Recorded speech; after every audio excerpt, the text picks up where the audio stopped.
2022 has seen a staggering number of mass layoffs across the U.S. Experts project roughly 85,000 workers have been laid off from the tech sector alone.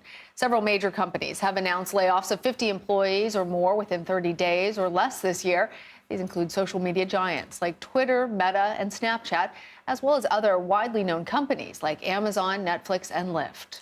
Joining us now is Drew McCaskill. He is a career expert at LinkedIn. Thank you so much for joining us, Drew. This is such an important topic for folks who really find themselves in such an emotional moment. What steps, first of all, should someone follow in the immediate aftermath of getting laid off?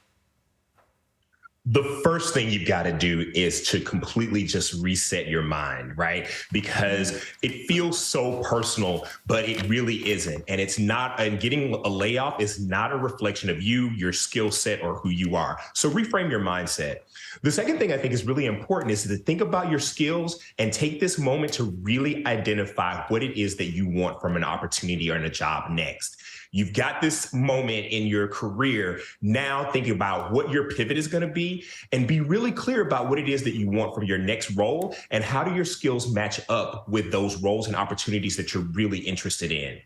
Another thing that I think is really great for you to do is update your LinkedIn profile, of course, and make sure you've got your skills on there, but you also can do what is called hashtag open to work. It can give you a frame around your profile picture, but that lets your network know and recruiters know that you're open to work. But most importantly, it signals to recruiters that you're looking for a new opportunity and you go to the top of the algorithm. And if you don't want to let everybody know that you're hashtag open to work, you can do it in a mode that will only allow recruiters to see it. Finally, talk to your network.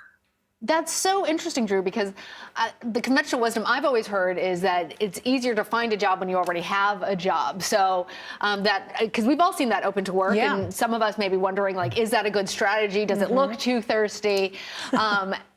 So I want you to tell us a little bit more about that, and then also weigh in on this idea of whether people should be willing to take a pay cut to avoid being laid off if there's a recession. There's a new survey finding that more than half of Americans say that they'd be willing to do so. Is that a smart move? So off the top on open to work is there used to be this stigma around getting a layoff or getting or pink slip, as they used to call them. But what we've seen on platform is that people are sharing the fact that they're of their layoff stories and they're posting it on platform. We've seen people go from posting on platform about a layoff in 1 week and 6 weeks later, their network is sending them new opportunities. And so your network is really powerful and really important. And I think that everybody knows the world that we're living in right now, and that not having a job is not a reflection on who you are. And so reaching out to your network is super smart.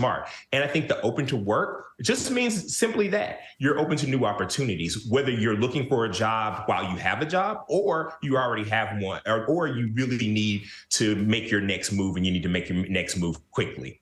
Such fascinating stuff, Drew. We could talk to you for hours more, but we're going to have to leave it there for right now. Drew McCaskill, thank you.